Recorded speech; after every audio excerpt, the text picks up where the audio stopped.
Mga mahal na kapatid, bago tayo magsimula sa pag-aaral ng leksyon, pahintulutan niyo muna na batiin namin kayo ng maligayang anibersaryo ng Iglesia.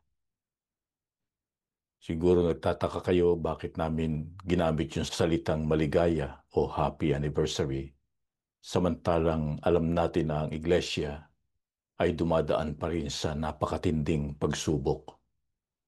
Yan po ay madadaanan ng ating leksyon mamaya.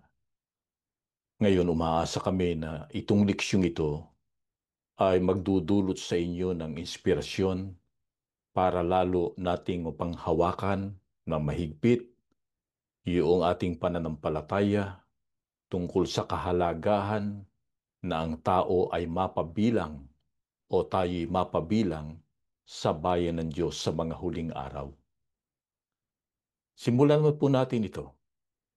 Unang-una, ang karaniwang paniniwala ng tao kapag siya ay may relihiyon, pagka siya'y naniniwala sa Diyos, nagsasagawa siya ng paglilingkod at pagsamba, agad-agad tinatanggap na yon ng Panginoong Diyos.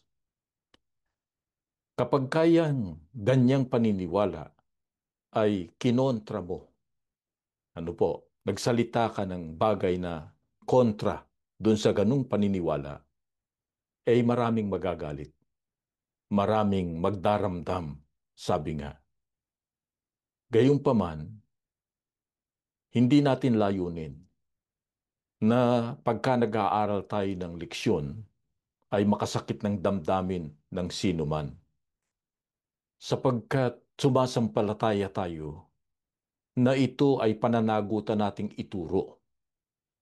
Kaya nga naaalala natin yung nasa Biblia, gaya nung nakasulat sa unang Korinto sa 9:16 na pahintulutan yung babasahin ko, sapagkat kung ipinangangaral ko ang Ebanghelyo, ay wala akong sukat ipagmapuri.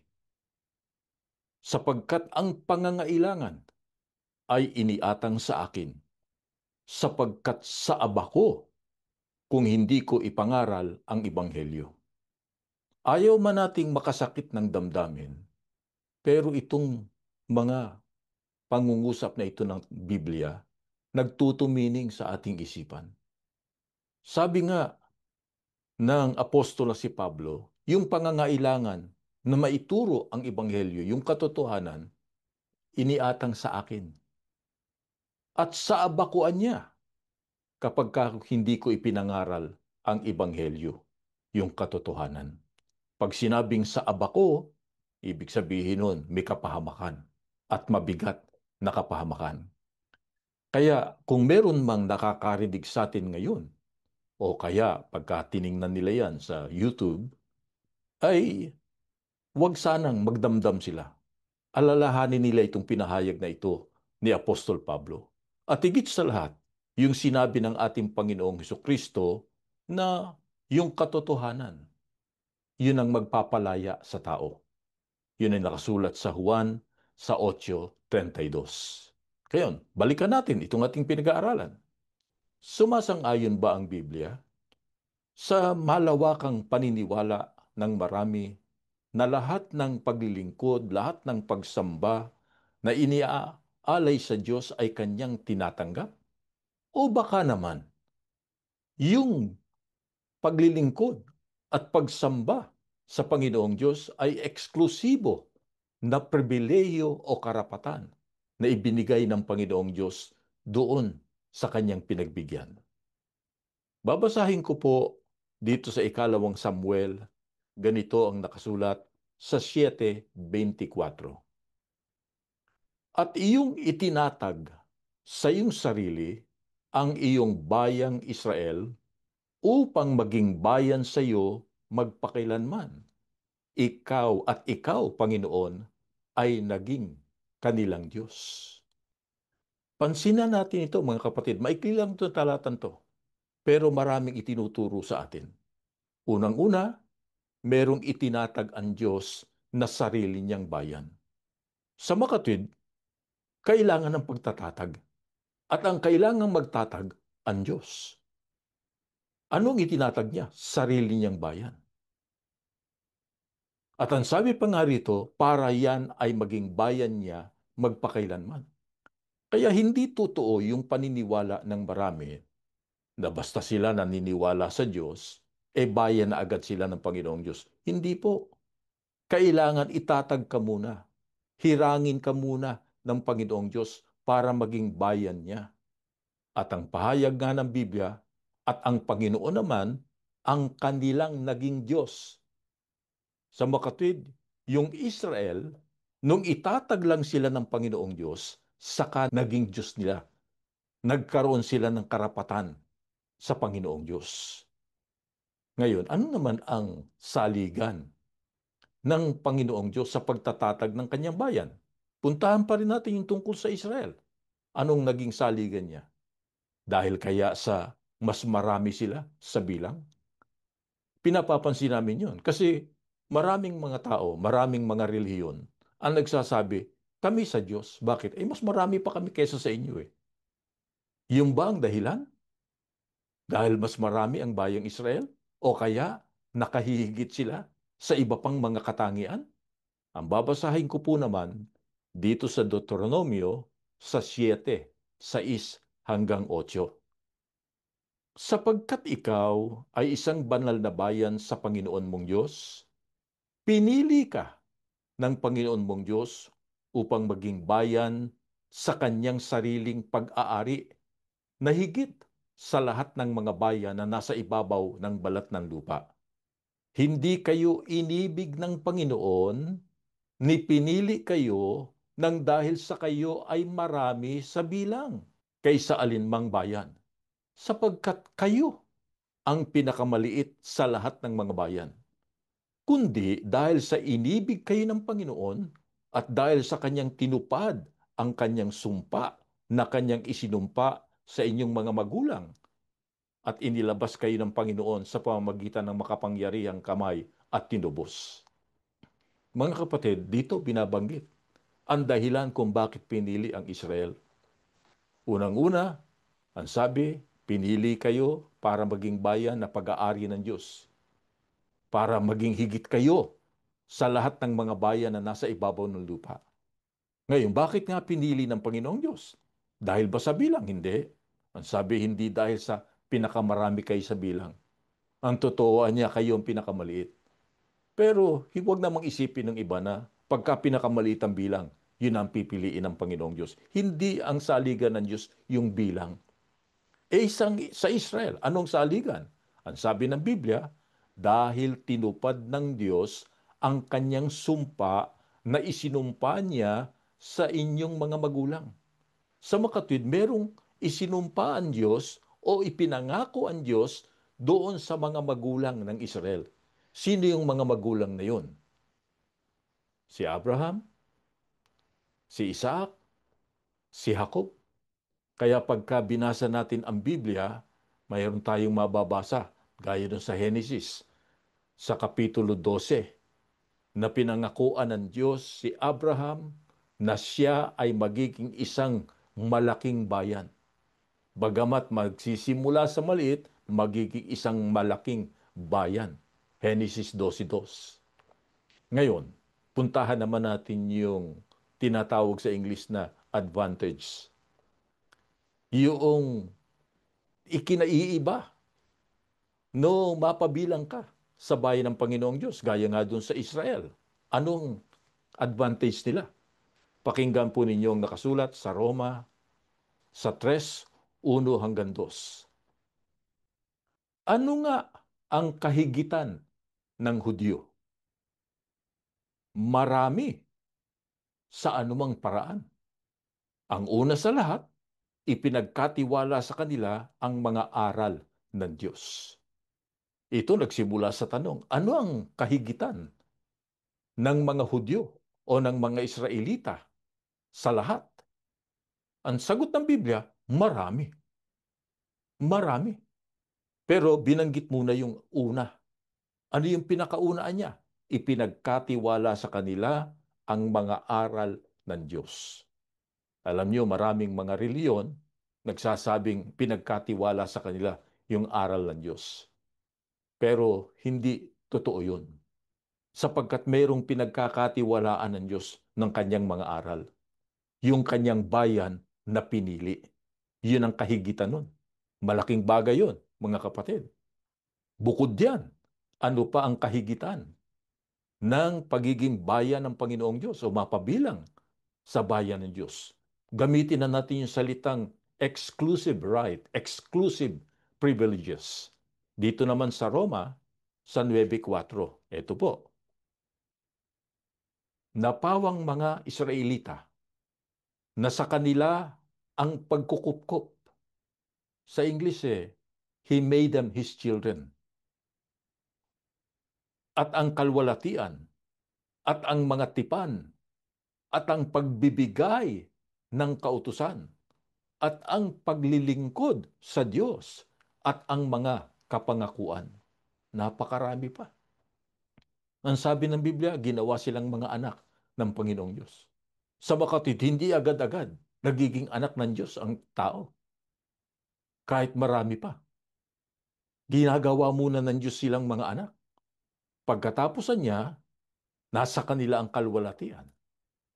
Nasa kanilaan niya yung tipan, yung covenant na tinatawag. At ibinigay sa kanila ang kautusan o yung pagbibigay ng kautusan. Sa makatwid, ipinagkaloob sa kanila yung pagbibigay ng kautusan. Hindi lang mang itinuro sa kanila yung kautusan, kundi yung para maipamahagi yung kautusan ng Panginoong Diyos. Yun ay isang karapatan na bigay ng Diyos sa kanyang bayan. At ano pang ibinunga? Ang sabi ng Biblia, nasa kanila ang paglilingkod sa Diyos. Pansinin niyo yun. Kailan sila nagkaroon ng karapatang maglingkod? Nung pinili na. Hindi lang lingkod ng lingkod. Hindi natin kinu-question maraming naglilingkod. At marahil, naglilingkod talaga sila sa Panginoong Diyos. Pero yung paglilingkod sa Diyos, yun ay karapatan na ibinibigay niya. At ang sabi pa nga rito, yung kanyang mga pangako. Maraming pangako ang Diyos. Ang pangunahin dun, yung kaligtasan. Ngayon, ang tanong po, meron bang pagkakataon na kahit hindi kabilang sa bayan ng Panginoong Diyos, ay nakita niya, napatunayan niya na ang Israel na bayan ng Diyos ang siya lamang may Diyos? Medyo masakit pakinggan yun. Pero babasahin ko po sa ikalawang hari sa 5, ang talata ay 15. At siya'y bumalik sa lalaki ng Diyos, siya at ang buong pulutong niya, at naparoon at tumayo sa harap niya. At siya'y nagsabi, narito, ngayoy aking talastas na walang Diyos sa buong lupa kundi sa Israel. Walang Diyos sa buong lupa kundi sa Israel. Itong binasa ko sa inyo ay tungkol kay Naaman. Si Naaman, mga kapatid, ay isang commander ng hukbo ng kaharian ng Aram. Yung Aram ngayon, yun ang modern day Syria, sabi nga. Siya'y matagumpay, matapang na pinuno ng hukbo ng kaharian. Ang problema, meron siyang sakit. Ketong ang sakit niya. Ngayon, meron namang isang Israelita na dalagita na naging alipin o na-captive o na-captured nila at ginawang tagapagsilbi, tagapaglingkod sa asawa ni Naaman. Ngayon yung dalagitang iyon ang nakapagsabi sa kanila na kung yung amo niya na si Naaman ay pupunta lang sa Israel at makikipagkita doon sa isang propeta na gumagawa ng mga himala, na yung propetang iyon walang iba kundi si Eliseo. Ano po? Gagaling siya. Ngayon, marinig yun ngayon, malaman ni Naaman, nagpaalam siya rin sa kanyang hari na pupunta siya. Pinayagan naman siya at hindi lang basta pinayagan.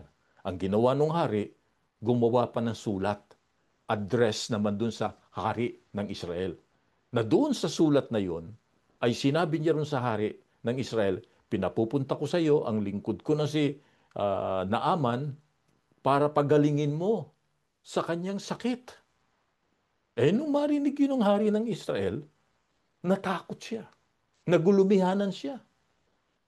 Ang totoo, pinunit niya yung kanyang kasuotan. At ang tanong niya, bakit pinadala sa akin ang isang may sakit na katulad nga ng inaaman, na ang sakit ay ketong? Ako ba anya'y Diyos na pumapatay at bumubuhay na mag-uli? Sabi niya. Bakit sinabi niyang pumapatay at bumubuhay na mag-uli? Kasi noon, mga kapatid, pagka yung tao may sakit na ketong, parang patay na yan. Kung tawagin na nga nila nung araw pa, living dead. Ano po? Sapagkat wala pang kagamutan ang ketong noon. Hindi kagaya ngayon, nagagamot na. Pero noon wala pang kagamutan. Kaya parang pag nagkasakit ka noon, parang death sentence, sinatulang ka na ng kamatayan. De yun ang nangyari. Ngayon, nabalitaan ni Eliseo na nagulumihanan at hinapak pa ng hari ng Israel yung kanyang damit. Nagpagdala siya ng mensahe sa hari. Sabi niya, bakit hindi mo nalang pinadala sa akin yung taong yon? Para sa ganun, malaman ng taong yon na mayroong propeta ang Diyos sa Israel. Kaya ang ginawa, nagpunta na si Naaman, uh, kasama yung kanyang mga sundalo, at pagkatapos tumayo siya ron sa harap noong pintuan ni Eliseo. Ang nangyari naman, hindi naman siya hinarap ni Eliseo. May inutusan lang si Eliseo, sinabi sa kanya, kailangan mong gawin ay lumusong ka, maligo ka doon sa ilog ng Hordan 7 beses. 7 beses kang lumubog doon at malilinis ka. Gagaling ka. Yung laman mo mananauli. Nung marinig nung ninaaman yon, nagalit si Naaman. Sabi ni Naaman, akala ko lalabas si Eliseo. Akala ko lalabas yung propeta tapos kakaway-kaway para sa ganun maalis sa akin yung sakit ko. Hindi naman pala. Tapos paliliguin niya ako ron sa ilog ng Hordan. Samantalang meron pang mga ilog gaya ron sa mga ilog ng Damascus na mas malinis kaysa ron sa ilog ng Hordan. Ngayon, yung mga tauhan din niya, nagsabi kay Naaman, kung ikaw ba uutusan ng propeta ng mabigat na bagay para gumaling ka, gagawin mo. Sabi ni naman, gagawin ko. Ano na itong pinasabi sa iyo? Maligo ka lang na 7 beses lumubog ka. Gawin mo na lang. So, ang ginawa ni Naaman, sinunod yung tagubilin ni Eliseo. Ano nangyari? Gumaling siya sa kanyang karamdaman. Kaya nung nagbalik siya, yun ang kanyang sinabi. Ngayon, alam ko na, natatalastas ko na walang Diyos sa buong lupa maliban sa Israel. Nakasaksi siya na talagang merong pribileyo, eksklusibong pribileyo na ibinigay ang Panginoong Diyos doon sa hinirang niya o pinili niyang bayan. Ano po? Kaya lang, ang Israel, may nangyari. Anong nangyari sa Israel? At anong ibinunga nun? Dito po naman sa Daniel, sa 9:11, ganito ang nakasulat. Oo, buong Israel ay sumalangsang ng iyong kautusan sa pagtalikod upang wag nilang talimahin ang iyong tinig. Kaya't ang sumpa ay nabuo sa amin at ang sumpa na nakasulat sa kautusan ni Moises na lingkod ng Diyos sapagkat kami nangagkasala laban sa Kanya. Ano ang nagawa ng Israel? Sumalangsang-an niya sa kautusan.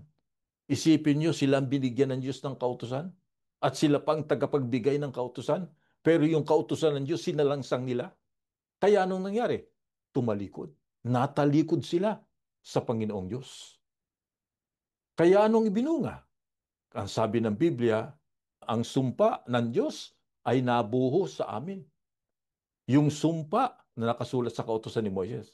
Alam niyo mga kapatid, mula roon sa merong isinumpa ang Diyos, ipinangako sa kanila, ang nangyari, nasumpa naman sila. Kasi pinabayaan nila yung karapatan, yung pribileyo na ibinigay ng Panginoong Diyos, yung pagmamahal na ipinagkaloob sa kanila ng Panginoong Diyos. Kaya natalikod ang unang bayan. At alam naman natin na isinugo ng Diyos ang ating Panginoong Kristo at si Jesus naman itinatag niya ang kanyang iglesia noong unang siglo. Pero alam na rin natin kung ano nangyari sa iglesyang yon. Ang pag-aralan muna natin, binigyan din ba sila ng karapatan o pribileyo eksklusibo na para sa iglesia o sa bayan ng Diyos? Pakinggan ninyo dito sa ikalawang Pedro 1:10 hanggang 11 ay ganito po ang nakasulat. Ano po? Eto. Kaya mga kapatid, lalong pagsikapan ninyo na mga panatag kayo sa pagkatawag at pagkahirang sa inyo. Sa makatid, yung iglesia, yung mga kapatid, tinawag, hinirang din. Pinili, katumbas yun. Chosen, ano po? Pumanatagan niya kayo. Sapagkat kung gawin ninyo ang mga bagay na ito ay hindi kayo mga titisod kailanman. Sapagkat sa gayon ay ipinamamahaging sagana sa inyo ang pagpasok sa kahariang walang hanggan ng Panginoon natin at tagapagligtas na si Hesus Kristo. Aba, ang ibinigay ng Diyos na karapatan, yung pinakadakilang karapatan. Ano yun? Makapasok sa kaharian ng Diyos. Maligtas, makasama ng Panginoong Diyos sa kanyang kaharian. Sa makatwid, yun, ipinagkaloob.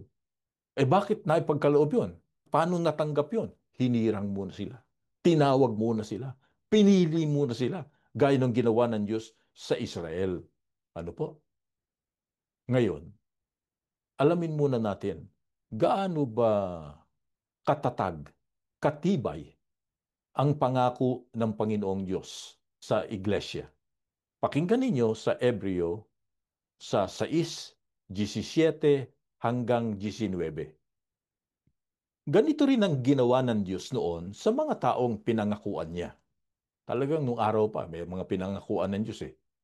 Ipinakita niya sa kanila sa pamamagitan ng panunumpa na tutuparin niya ang pangako niya. At ang dalawang bagay na ito, ang pangako niya at panunumpa, ay hindi mababago dahil hindi magagawang magsinungaling ng Diyos. Kaya tayong mga nagpakalinga sa Kanya ay may matibay ding pag-asa. Tayo, tumutukoy na rin sa iglesia, tayong nagpakalinga sa Kanya, may matibay ding pag-asang pinanghahawakan na gagawin niya ang ipinangako niya sa atin. Ang pag-asang ito ay matibay tulad ng angkla at ito'y nagbibigay kapanatagan sa buhay natin dahil umaabot ito sa pinakabanal na lugar. Sa makatwid, matibay yung pangako ng Diyos. Ang katunayan, hindi naman kailangan sumumpa ang Diyos dahil hindi naman siya nagsisinungaling. Pero yung kanyang pangako, nilakipan niya ng panunumpa para makumbinsi tayo na matibay ang kanyang pangako. Gaano katibay yun? At anong nagagawa nun sa ating buhay? Yun anyang pag-asang yun na ibinigay sa atin ng Diyos, matibay tulad ng angkla, yung angkor. Alam ba ninyo kung ano yung angkla? Siguro naman alam po ninyo. Yun ang mabigat na bakal na laging nasa barko yun, pero pagka dumadaong sila, para sa ganun ay huwag tangayin ng tubig yung barko, ibinababa yung angkla para maging panatag, stable. Sabi nga, sa makatwid, yung pangako ng Diyos, matibay yun. Kaya dapat pinanghahawakan natin, kaya kailangang matatag din tayo sa ating pag-asa.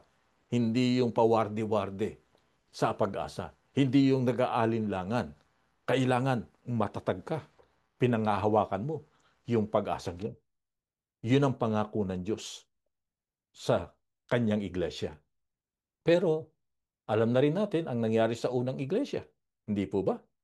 Yun din ay natalikod. Bagamat sila ang binigyan ng karapatan, ng mga pribileyo ng Diyos, natalikod din sila. Ano po? Kaya naman, ang Diyos, meron siyang hindulaan. Meron siyang pinangakuan, yung kanyang iglesyang lilitaw sa mga wakas ng lupa sa malayong silangan. Yun ay makikita natin sa maraming hula, gaya nung sa Isayas, sa 43:5-6 na ang sabi ng Diyos, may mga anak kong lalaki at babae sa mga wakas ng lupa na magmumula sa malayo doon na niya sa silanganan. Alam na natin kung anong naging katuparan nun. Meron ding sinugo ang Panginoong Diyos para maisakatuparan yung kanyang pangako na yun. Gaya ng nasa Isayas 46:11-13, na ang sabi ng Diyos, tumatawag ako ng ibong mandaragit mula sa silanganan, ng tao na gumagawa ng aking payo mula sa malayong lupain, from a far country, sa silanganan. Sa makatwid, may ginamit na sugo ang Panginoong Diyos. At ang sabi pa ng Panginoong Diyos, pag binasa natin yun na sa Isayas 59:19, eh, dadakilain ang kanyang pangalan sa silanganan at makararating sa kanluran.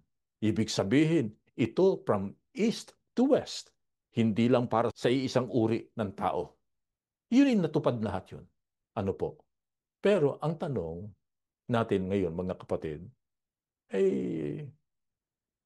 ano naman ang ipinangako ng Diyos sa kanyang sugo at sa pasugo, hindi yung magasin, doon sa pananagutan, sa gawain na itiniwala ng Diyos sa kanyang sugo.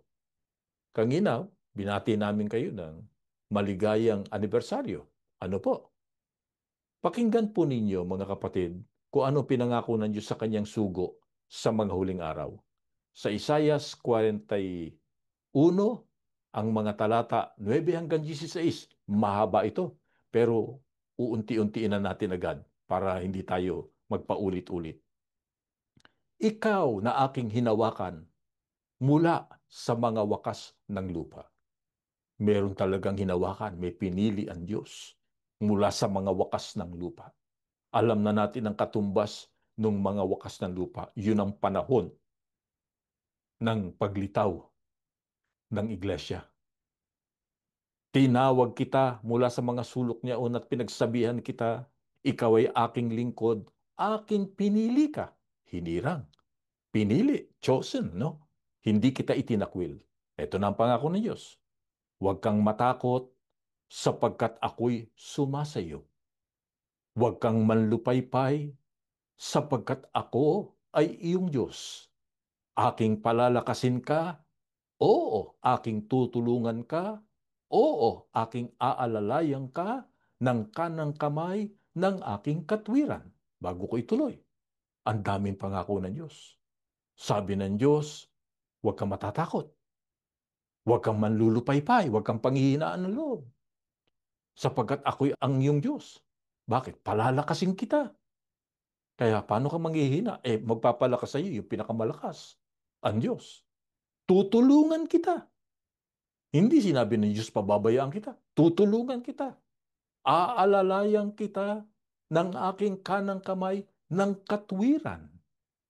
Alin ba yung katwiran? Pag binasa natin sa Biblia, ang katwiran, yung aral. Yung salita ng Diyos. Sa makatwid, ipinagkatiwala yung aral. Yun ang ipinang-alalay ng Panginoong Diyos. Yung kanyang mga kautusan, yung kanyang mga turo, ang ipinang-alalay sa sugo.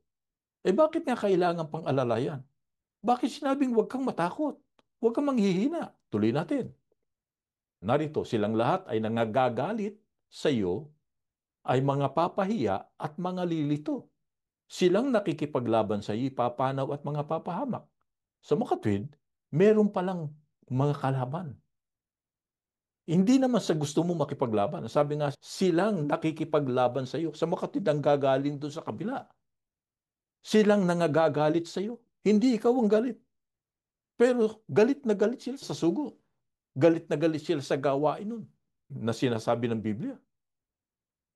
Ngayon, ang sabi pa ng Biblia, sapagkat akong Panginoon mong Diyos ay hahawak ng iyong kanang kamay na magsasabi sa iyo, huwag kang matakot, aking tutulungan ka. Huwag kang matakot, ikaw na uod na Hakob at kayong mga tao ng Israel. Aking tutulungan ka, sabi ng Panginoon, at ang iyong manunubos ay ang banal ng Israel. Ang sabi dito, ikaw, huwag kang matatakot. Huwag kang matatakot sapagkat tutulungan kita eh. Ikaw, nauod na Hakob. Ganun pala yun. Ang sabi ng Biblia eh, yung sugo niya, itinulad sa uod na Hakob. Itinulad kay Hakob sapagkat si Hakob, isa yun. Siyang pinagmulan noong 12 angkan ng Israel. Itinulad naman siya sa uod. Bakit? Itong sugong ito. Pagka binasa natin yung sa mga awit sa 22:6, ang nakalagay doon ay scorned, ridiculed ng tao ang uod. Ibig sabihin, hinahamak at pinagtatawanan ng tao. Eh, ganun ba? Totoo naman eh. Kaya yung nakakaalam ng kasaysayan ng sugo, alam nila kung anong nangyari sa sugo. Nag-iisa siya. Wala naman siyang mga dalang kung ano pa. Iniwan niyan lahat sapagkat gusto niya na makita at mapatunayan lalo ang tulong na ibibigay sa kanya ng Panginoong Diyos. Kaya nga kung natatandaan ninyo eh, ni wala siyang pambayad eh, dun sa piloto ng bangka. Ano po? Nung tumawid siya doon sa papuntang Punta Santa Ana, Maynila. At alam natin kung anong kanyang kasaysayan. Kung paano siyang pinagtulungan ng marami. Kung paano siyang kinakantsawan. Mga kakilala niya, mga kaibigan niya, nasisira na ata ng ulo to si Manalo. Abay, isipin mong gagawin niya yung kanyang gagawin.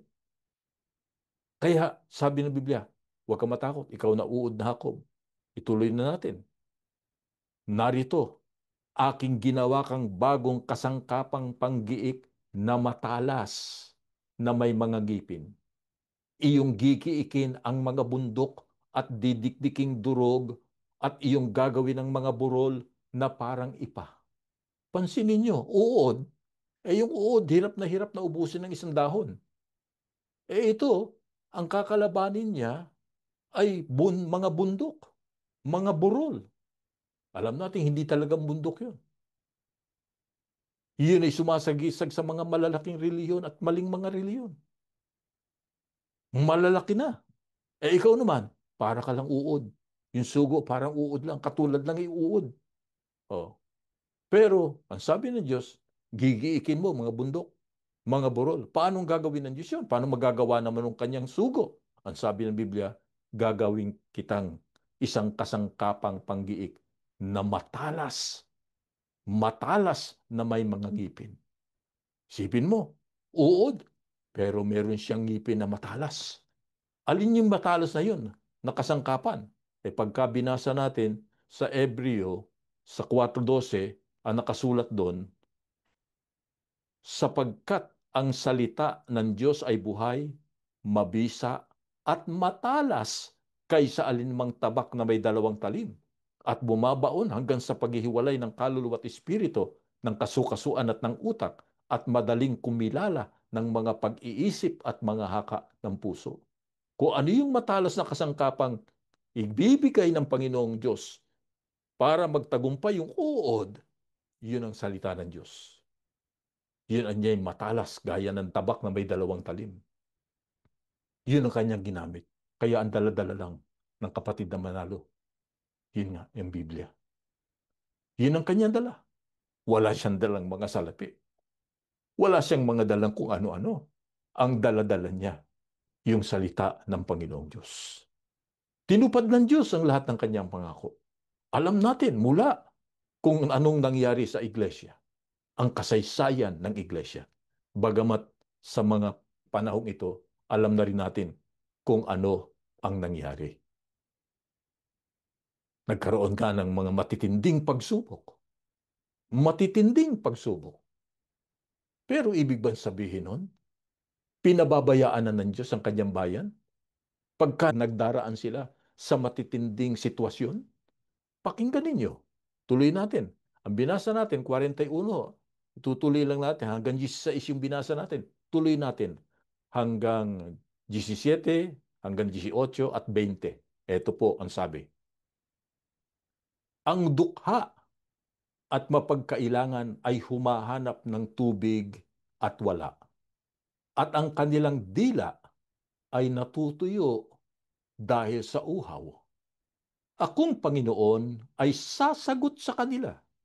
Akong Diyos ng Israel ay hindi magpapabaya sa kanila.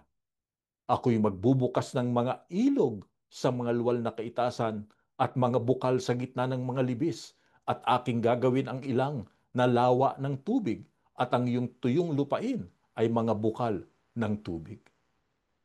Alam niyo mga kapatid, pag nagdaan na ba ang bayan ng Diyos, ang iglesia, doon sa matitinding kalagayan, pababayaan na ng Diyos? Hindi na ba matutupad yung pangako ng Diyos? Hindi, hindi ganun.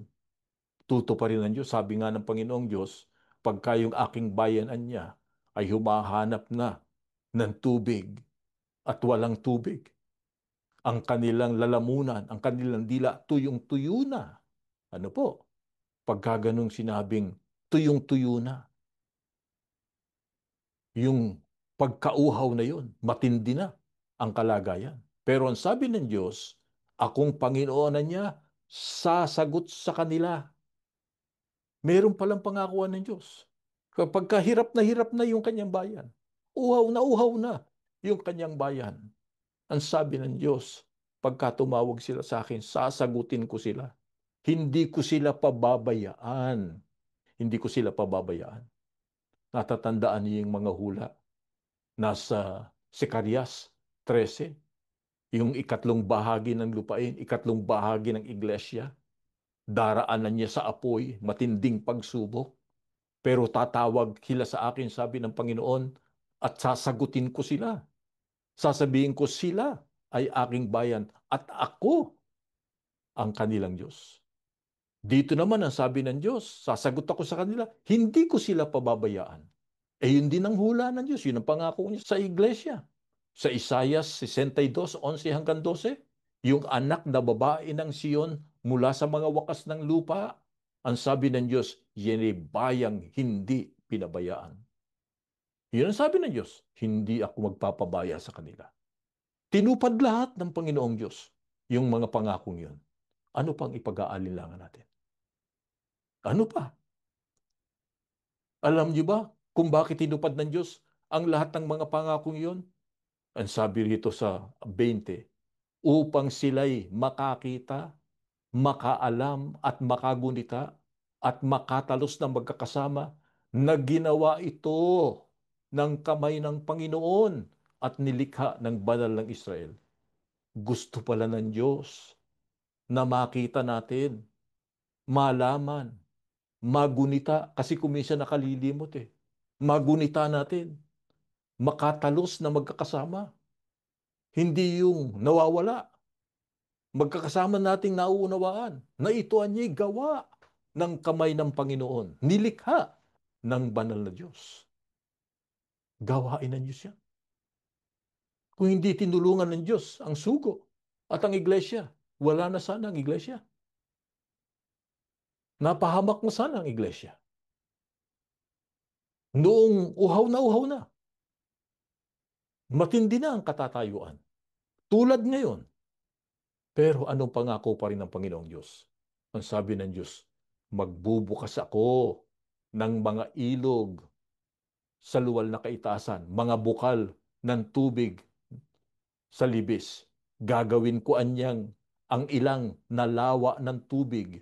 Ang tuyong lupain ay bubukalan ng tubig.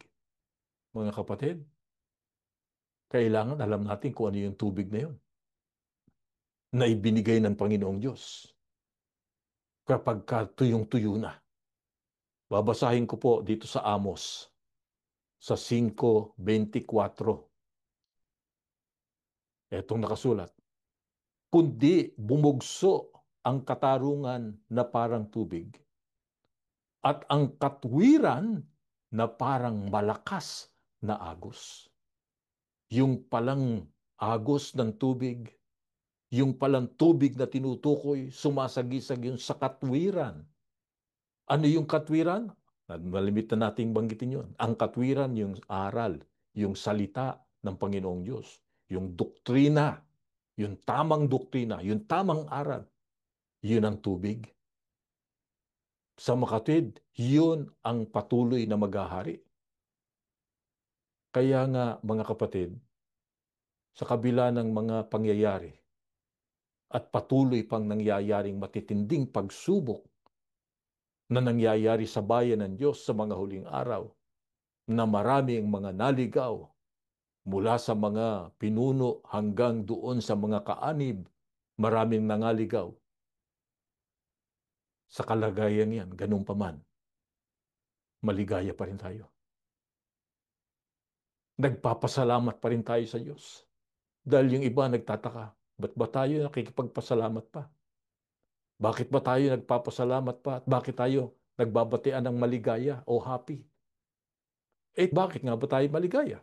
Sapagkat sa kabila ng katotohanan ng mga pangyayaring naganap sa bayan ng Diyos ngayon sa mga huling araw, na malagi yung tubig. Na malagi yung tubig. Ibig sabihin na malagi yung tunay na aral. Kaya pag-aralan ninyo mabuti. May nabago bang aral? Wala eh. Merong nabago doon sa pagbibigay nila ng mga maling halimbawa. Pero pagdating doon sa doktrina mismo, yung doktrina mismo, hindi nababago yun. Patuloy yun. Nakatulad anya ng tubig na hindi natutuyo. Awa ng Diyos, hindi natutuyo. Alam niyo ba kapag yung tubig hindi natuyo, na malaging may tubig, alam ba ninyo ang ibubunga nun sa bayan ng Panginoong Diyos? Kasi yung iba, akala nila wala na, natuyo na eh. Wala na. Pakinggan ninyo dito sa Jeremias. Ito po, sa 17:7 hanggang 8. Mapalad ang tao na tumitiwala sa Panginoon at ang pag-asa ay ang Panginoon, sapagkat siya'y magiging parang punong kahoy na itinanim sa tabi ng tubig at nag-uugat sa tabi ng ilog at hindi matatakot pagka ang init ay dumarating, kundi ang kanyang dahon ay nagiging sariwa at hindi mababalisa sa taon ng pagkatuyo o maglilikat man ng pagbubunga.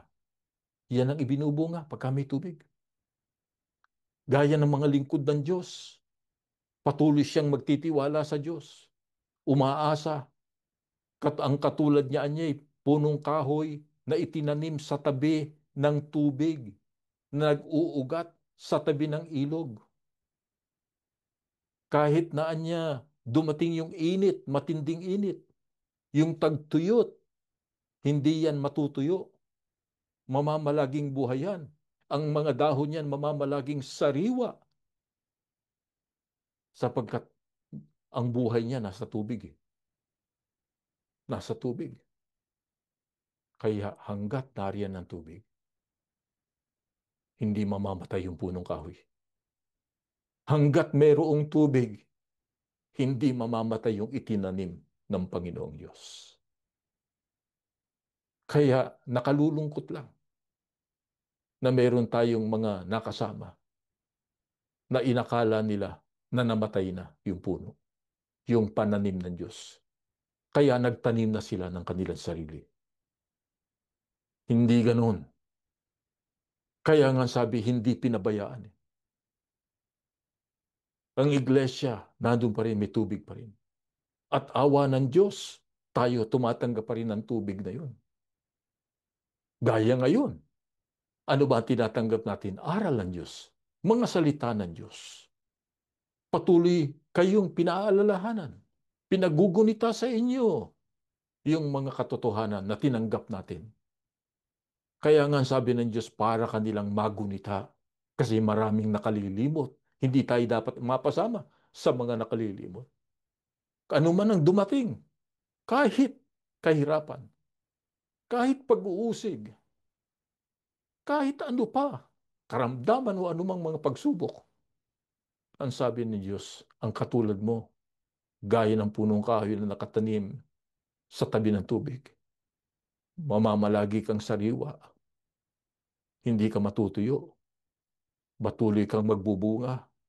Patuloy nating tatanggapin yung mga biyaya ng Panginoong Diyos. Pero para lubusan natin at manatili tayong matanggap ng aral ng Panginoong Diyos, nung tubig na ibinibigay ng Panginoong Diyos, anong dapat makita sa atin? Ito po, sa mga awit 1:1 hanggang 3. Ito po, tandaan ninyo. Mapalad ang tao na hindi lumalakad sa payo ng masama, ni tumatayo man sa daan ng mga makasalanan, ni nauupo man sa upuan ng mga manglilibak, kundi ang kanyang kasayahan ay nasa kautusan ng Panginoon. At sa kautusan niya, nagbubulay-bulay siya araw at gabi. Siya'y nagiging parang punong kahoy na itinanim sa siping ng mga agos ng tubig na nagbubunga sa kanyang kapanahunan. Ang kanyang dahon na may hindi nalalanta at anumang kanyang gagawin, anuman ang kanyang gagawin ay giginhawa. Ano ang dapat makita sa atin? Yayamang patuloy na pinadadaloy ng Diyos ang tubig. Yayamang patuloy tayo tumatanggap ng kanyang mga aral. Ang sabi ng Panginoong Diyos, mapalad yung tao na lumalakad hindi ayon sa payo ng masama. Hindi siya sumasama sa masama. Huwag niyong sabihin, kapatid, ako naman itiniwalag na. Pwede ko nang gawin yung ginagawa ng sanglibutan. Huwag. Ang totoo, kaya nga tayo natiwalag eh. Ayaw natin gawin yung masama eh. Ayaw natin sumunod sa masama eh. Hindi tayo tumatayo sa daan at sa kapulungan ng mga makasalanan, ng mga sumisira sa bayan ng Panginoong Diyos. Ang kasiyahan anya dapat natin ang kasayahan natin nasa kautusan ng Panginoon. Kaya sa kabila ng mga nangyayari, masaya tayo. Bakit tayo masaya? Dahil sa kautusan. Salamat sa Diyos sapagkat yung aral na tinanggap natin nananatiling sariwa sa ating kaisipan. Nananatiling nakatanim sa ating puso ang mga aral. Salamat sa Diyos. Ganyan po kayo. Namamalagi kayo. Naninindigan kayo.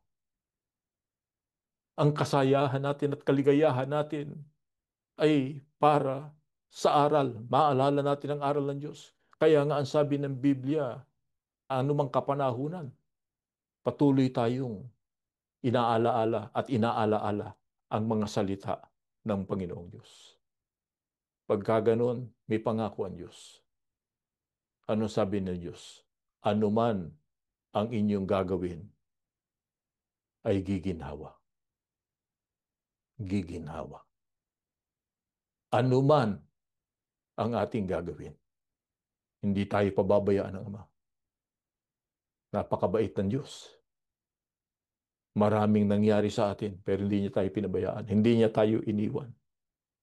Kaya nga tayo lubos na pagpapasalamat sa Panginoon. Panginoon, salamat po. Hanggang ngayon, tinatanggap namin ang tunay na aral. Salamat po, hindi kami napasama doon sa mga naligaw. Bagamat itinakwil kami, hindi kami napasama sa nangaligaw. Patuloy kaming nangahawak sa iyong kalooban. Ganun sana. Patuloy tayong sumampalataya doon sa banal na karapatan, pribileyo na ibinigay ng Panginoong Diyos sa atin. Huwag tayong matulad sa bayang Israel. Huwag tayong matulad sa unang iglesia. Huwag rin tayong matulad sa mga kapatid nating tumalikod na. Huwag tayong matulad doon sa mga taong ang akala nila hindi pa sila tumatalikod, pero natalikod na rin sapagkat hindi na nila sinusunod yung kautusan. Kailangan natin yung aral. Kailangan natin ang tulog ng Diyos. May mga pagkakataong tayo pinanghihinaan na ng loob. Halos mawalan na ng pag-asa. Mga pagkakataong tayo lumuluha sapagkat naaalala natin ang ating kalagayan. Nalulungkot tayo. Pero mga kapatid, may pangako ang Diyos, hindi tayo bibitawan. Manghawak tayo, mamalagi tayo, na nasa panig niya at nasa panig ng kanyang bayan kabilang sa kanyang bayan, anuman ang sabihin ng iba, kabilang tayo sa bayan ng Diyos. Kaya yan ang ipagpapasalamat natin sa Panginoong Diyos. Tayo po ay mananalangin, pero bago tayo manalangin, awitin muna natin yung awit ng kahalalan, mga kapatid. Ama naming Diyos na makapangyarihan sa lahat, tanggapin mo po ang taos-puso naming pasasalamat sa iyo sapagkat patuloy mong pinadadaloy sa amin ang biyayang kailangan ng aming kaluluwa. Pangunahin na ang mga aral na aming tinanggap mula pa ng una. Pinagugunita mo sa amin upang lalo namin silang pahalagahan. Makarating kami sa piling mo pagdating ng araw ng paghuhukom. Ama, salamat po sapagkat bagamat marami sa amin ang itinakwil na ng mga dati naming kasama, ikaw naman, hindi mo kami itinatakwil. Daman-daman namin yan, Panginoon. Sa aming ginagawang mga pagsamba, hamak man sa paningin ng marami, nararamdaman namin ang iyong kapangyarihan, ang lakip na Espiritu Santo sa pamamagitan ng liwanag ng iyong katotohanan. Ama, pinupuri ka, dinadakila ka ng aming mga puso at kaluluwa, kasabay ng aming kahilingan sa iyo na huwag ka nang lalayo sa amin. Huwag mo kaming iiwang nag-iisa. Alam mo po ang pinagdaraanan ng iyong mga anak. Alam mo ang sakit ng damdamin na aming nararamdaman dahil sa nangyayari sa bayan mo sa mga huling araw. Kung minsan na itatanong namin sa aming sarili hanggang kailan magpapatuloy ang ganitong matinding pagsubok. Kailan matatapos ang mga maling nangyayari sa bayan mo? Ama, Diyos na makapangyarihan sa lahat, ikaw lang ang makapagbibigay po ng lunas. Kaya naman hindi kami nagsasawang dumulog sa iyo. Halos sa gabi-gabi marami sa iyong mga anak ang dumadalangin. Maraming pagkakataon kasama namin ang aming mga mahal sa buhay. Inaakay namin sila. Sinasabi namin, halika kayo. Manalangin tayo sa Panginoon sapagkat nakikinig siya, nakahanda siyang tumulong sa atin. At yun nga ang ginagawa mo sa tuwi-tuwi na. Kaya Panginoon, palakasin mo kami. Huwag mong pahintulutan na lubusang manghina ang iyong mga anak. Pagka kami dinadalaw ng labis na kalungkutan dahil sa patuloy na mga pagsubok sa buhay, pagka kami nagtataas ng aming tinig, kung minsan na itataas namin pati ang aming mga kamay, nagmamakaawa sa iyo. Nakaawaan mo, tulungan kami. Sasagutin mo agad ang iyong mga anak. Gusto naming maramdaman sa tuwi-tuwi na ang iyong pagmamahal na niyayakap po kami sa panahon kami nalulungkot. Inaaliw mo kami kapag kami nawawala ng pag-asa. Yun ang gagawin mo po sa iyong mga anak. Alam mo naman, mahal na mahal ka ng mga lingkod mo. Hindi kami tatalikod sa iyo, Ama. Yan ang pangako namin sa iyo. Ano man ang mangyari o mangyari pa ang mangyayari pa, ikaw, paglilingkuran namin, itataguyod namin ang aming mga pananagutan sa iyo. Panghahawakan namin ang iyong mga salita. Panginoong Heso Kristo, dumadalangin po kami sa iyo para mo ng awa sa iyong iglesia. Idulog mo sa Ama, pakiusap mo sa Kanya para sa kapakanan ng mga nagnanais na maligtas. Ama, basbasan mo ang aming mga sambahayan. Hindi namin nalilimutang idulog ang aming buong pamilya, ang aming mga anak, mga mahal sa buhay. Palibasa, napakalakas ng mundo, napakaraming tukso, napakaraming kasamaan ng kaguluhang naglipa na sa daigdig. Nawawalan ng tiwala at pag-asa ang tao, pero kami bilang mga anak mo, Gusto naming mamalaging nasa iyong pagkukupkup. Huwag mo lang kaming iiwan. Huwag mo kaming pababayaan. Pagka nananalangin kami, ipadadama mo sa amin ang iyong mga sagot para lalo kaming manghawak sa iyong kapangyarihan. Ama, ikaw na po ang tumulong sa amin. Sa mga may karamdaman, abutin mo sila, palakasin mo sila, at sana ingatan mo kami, bigyan ng lunas ang aming mga suliranin. Lubos na po ang aming tiwala. Tinanggap mo ang aming pagpapasalamat, lalo na sa tulong mo sa bayan mo, sa pagpapanatili ng biyaya na kailangan ng aming kaluluwa. Lahat ng ito sa pangalan po ni Jesus, amin pong tagapagligtas. Amen.